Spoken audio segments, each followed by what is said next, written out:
Hey everybody, We'll Make Creations here. It's Sherry behind the camera and G in front of it.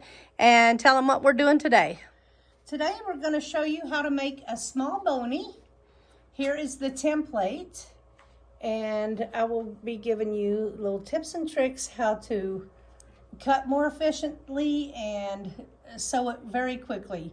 These are wonderful travel accessories.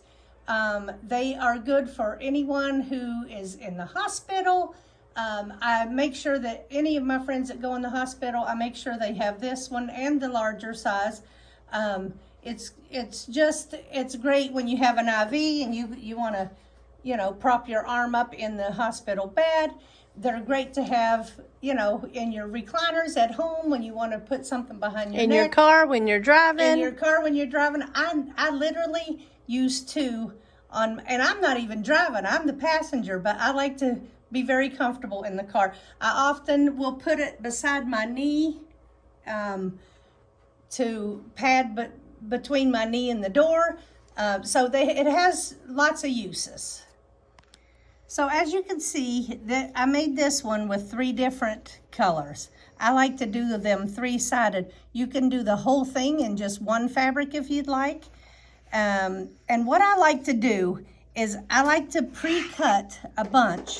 And so if I need a quick gift or something, or someone goes in the hospital or whatever, I have a bunch of these just stacked on my shelf.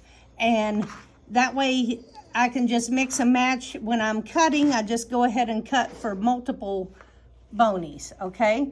So first, what I would like to do is show you on a full bolt of fabric or yardage or whatever, you can cut a 7-inch strip right off of the bolt or right off of your cut of fabric.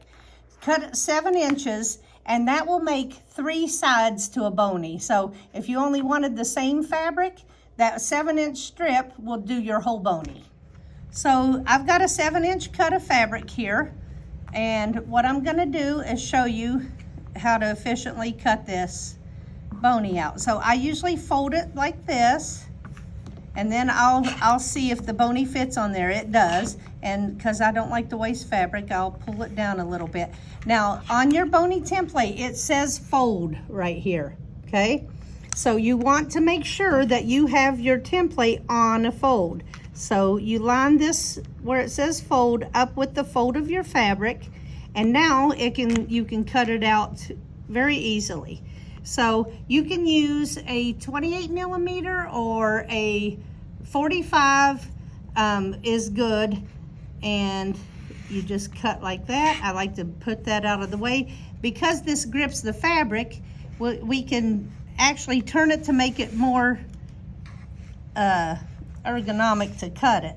When I get that part, I move that out of the way. I twist this like that, and like that. I missed right here, so now I have this. Now what you want to do is just iron that crease out, because that's where the fold was. And now you'll be ready to go to your machine and sew these sides. Okay, so I've chosen my 3 sides that I'm going to use for my bony pillow. The next thing I want to do is to prepare it to take to the machine. So I'm going to use my Taylor Seville pins, and what I will do is lay this with your fabric right sides up, and lay the next one right side down. So the right sides are touching. We're going to line this up nice here. I'll put a pin right here. And right here. I usually put my pins to where I can sew without removing my pins. Or you can remove them before you get to them. So now what I want to do is flip this piece up to match right like that. And you can crease it on the edges just to keep it down a little bit. And then we'll take our 3rd piece and lay it face down, so right side's touching again. So right sides are touching here and here. All right, so Show that again. I was off a little bit. Okay, so the right side's, you know, once you bent that up, the right side's going to be facing up. So this is going to touch the right sides of both of these fabrics. So you know you got them folded right. Now I'll put pins in here to hold it in place. If you need to line your fabric up, you know, you can do little scratches like this to move your fabric so you're not having to move everything. So I'm just keeping this still while I put my pins in, because I got the part of it pinned. Now this needs to be pinned. So that's pinned, this is pinned, and now I can just throw pins in this. And see how I'm rubbing it between my fingers to match them up, okay? And then I'll put a pin in this. Now, if you want, if you don't think you'll remember, you can mark this to leave an opening for turning out later.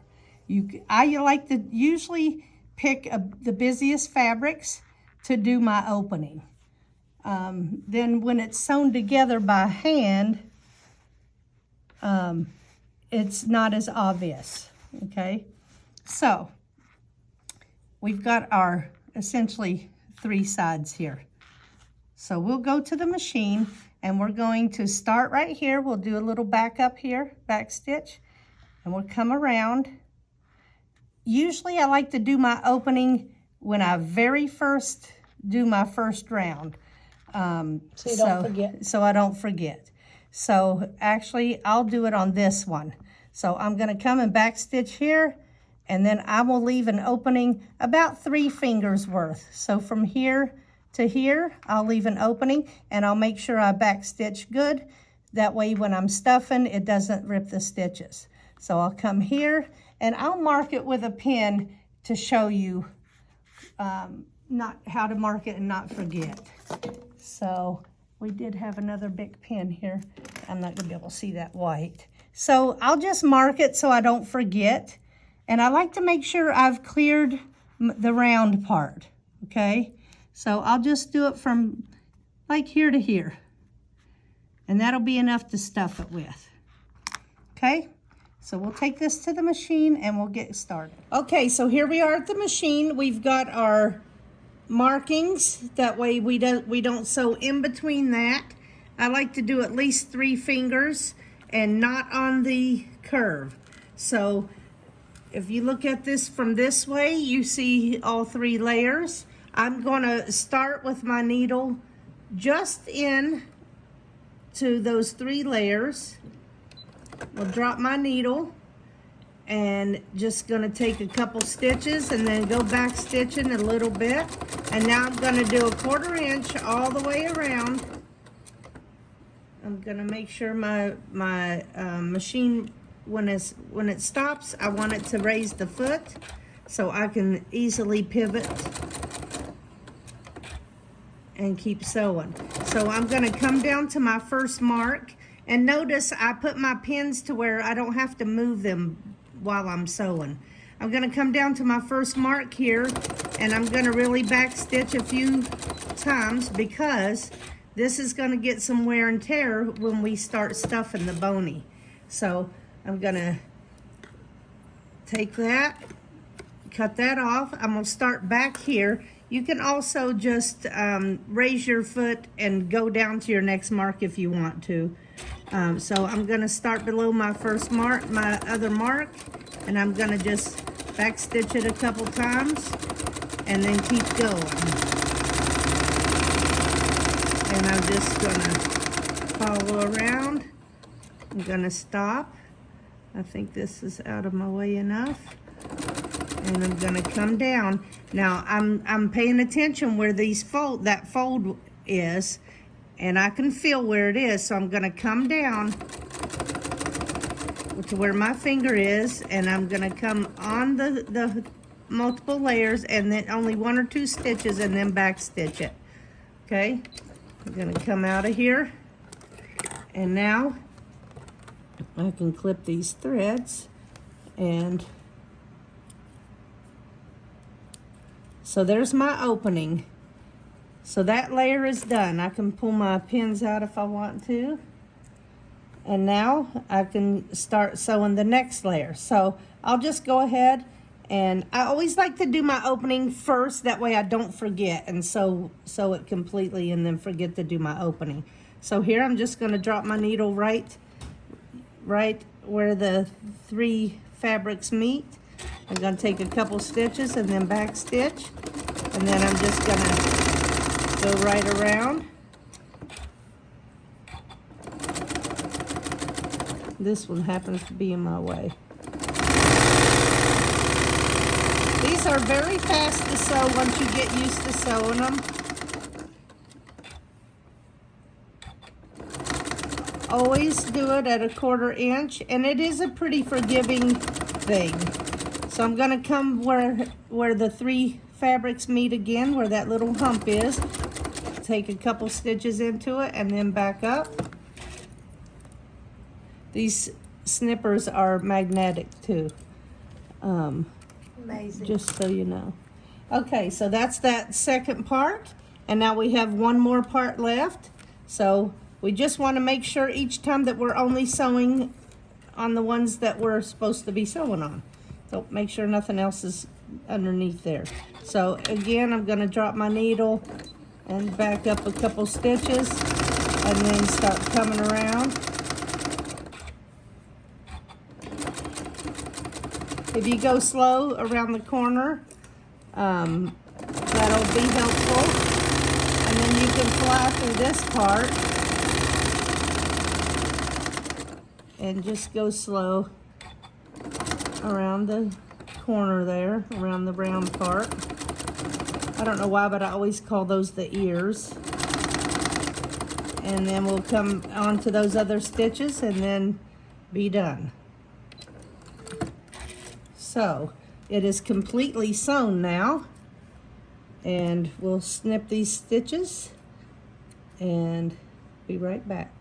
Okay, so I've snipped my loose threads, and now I'm looking at this, and I'm gonna take my snippers and I'm just gonna make little snips around the curve to make it easier to push out these ears, is what I call them. So I'm just making little snips just on the curvy part. And you're making sure you don't get your sewing line. Yes, they just don't snip your sew line. You'll be able to see it a little bit better here. But that just helps you ease out the ears. So I've done them all on these. Yep. And now I'm gonna switch sides and do it here. This isn't totally necessary, but it will help you if you're having any kind of issues. Just right around these round parts. Okay, and one more. All right, so now we just need to turn it right side out. So we're gonna stick our finger in here. Now, this isn't a lot of room. You can make it more room, but the bigger your area, the more hand sewing you're gonna have to do. So me, I'd rather struggle a little bit more when I'm stuffing it than to have more area to hand sew. So I'm just gonna push these out. I'm gonna trace the inside of the seam here to make it push out right. You gotta make sure it's all pushed out like that. Okay, it should look about like that. Little kind of like a little pucker here on the end. And now I'm gonna do the one that's closest to me. See, your fingers, you always go in and do the one furthest away. Same way when you're stuffing it, you do the stuffing of the ones that's furthest away from the hole. It's tried and true. Okay, so if I'm not sure if I've got it all pushed out, I will take my, what I call my mommy stick. It's a knitting needle, and I'm just gonna trace this around and just to make sure all the seams are poked out good. Okay. And then I'll start stuffing it. Okay, so this is the stuffing I'm gonna use to do the bony with. This is the original polyfill, and over here it says most resilient. It doesn't really matter what kind you use. Whatever kind you like is what you can use. Now, you don't want to take big old pieces at a time. You're going to start by just shoving this in here. Just grab little handfuls and start stuffing. But then about after you get 3 little handfuls in there, we're going to start pushing them down here away, the furthest away from the opening, and we're going to start forming our ears down here.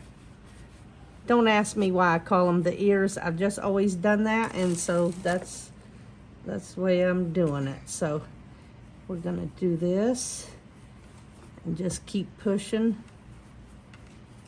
stuff in there.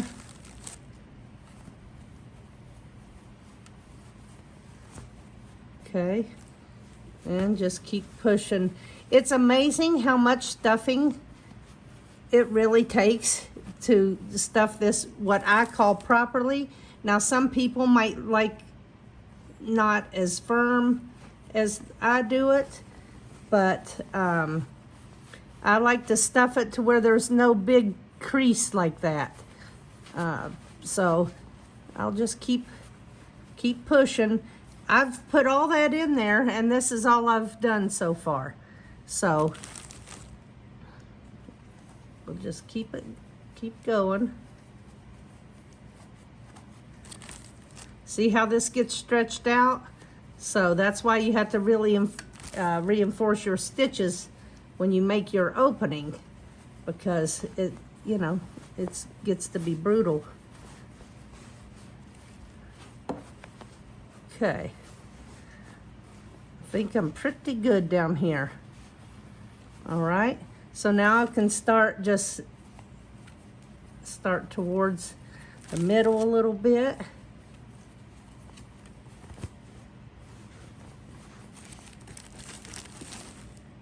What is all that? I dropped this in the, what do you call that? The little Patio? house thing. Oh, the shed. The shed. And when I was filling up this bag from the big old box that I have, and I dropped it in the floor, so. Yeah, it's more economical to get the big box and then refill your little bags. Yeah, because once you start doing bonies, Everyone will want them, and so you always want to make sure you have the stuffing available to you, because I promise the minute you start to gift these or sell them, everybody wants them. We bring the small Boney on the plane with us in our backpack. Yes, and the regular size Boney too, the original Boney. So Sherry likes the smaller one better, and I like the bigger one better. They have their uses though. Sherry, tell them about what we use the bonies for, or did we already talk about that? What, for hospitals? Yeah, well, When people are in the hospital, we make sure we get them a Boney so they can rest their arms on it in the hospital bed, and their IV hand or whatever. yeah, because when you have that IV, you never know where to put your hand, and a Boney will really make it more comfortable for you to lay there with your hand that you're supposed to keep from bending and stuff. And the pillows they give you nowadays in the hospitals are not, they're like little pancake pillows. So you may need a little more support. And it just shows your loved one that they're being thought of, even though they're in the hospital, and you know, you want them to be comfortable. I also you know, I hardly drive, so when Sherry or Gordo is driving on our trips, our car You trips want and to put that stuff, over top of the table? Sorry. Because you're going to be mad I filmed your belly. I like to sit in the passenger side with a Boney on each arm. Because you work so hard being a passenger. It's so comfortable that way. So, and then, you know, when you doze off, you want something behind your neck. So, I'm gonna just take a look at this, and I'm thinking, oh, it looks pretty daggone good. Okay, so now I want to sew this together, so that'll be our next step. Okay, so now I've got a piece of thread doubled here on my self-threading needle and knotted on the end, and I'm going to go in to get this started. I'm going to go in here and out here just to get it started, and then I'm going to turn this, and so I'm on this side towards me, so I'm going to go straight across and go right on the fold of the fabric and out. And then I'm kind of pushing my finger in here and holding the fabric, see that? And so I'm going to push into this right along the spine of that fabric and pull. Go across, go down. I'm taking like a pinch, about a 1/4 inch pinches or a little less. And see here how the stitch is going across. So here, I'm over here now, so I need to come over here, take a little pinch, pull it, and if I pull, you'll see that coming together. See that? Like this. Like that. So just keep going the whole way through in your little spine there of the fabric. This is called a ladder stitch from what I'm told. And see how it does like a ladder, and then when you pull it, it all comes together and you can't even see where it's been done. So just keep doing that.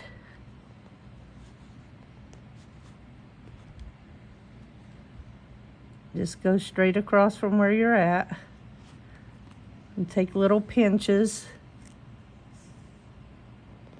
And this probably, I mean, it takes no time to sew the bonies. And what I suggest too is when you're cutting your bonies out, cut a few extra sides out and then have them in a stack somewhere where you can grab and make bonies really quickly for if you know, have someone that's in need. So you can make it quickly. Oh, my thread raveled up on me. Let me see if I can get this to where it will function. You know, real life sewing, y'all. This is the kind of stuff that happens. Let me see if I can get this to, that's why that stitch looks weird. I'm not gonna fret over it, I'll just push it in there.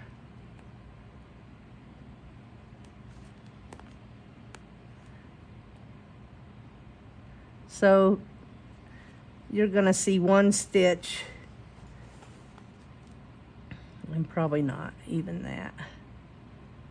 So we're gonna go in here, have our last stitch going up this way, and then we'll pull it tight, and then you can't even tell where it's been sewn. Isn't that cool? Right, like that. So then we're gonna knot this. Gonna make a little knot out of it. I'm gonna put my needle in there and run that knot all the way down to the, Yeah, your hands are not. okay, all the way down to the surface of the fabric. So I've got a little knot in it, and then I'm just gonna push right just about where I have the knot and push and pull it through, and you'll hear it pop, and then you're just gonna snip this off, and then boom, you are done. Turn it around. See all the pretty fabrics. So here is your Boney, 3 different sides, and how cute is it? So hope you enjoyed this tutorial, and go make lots.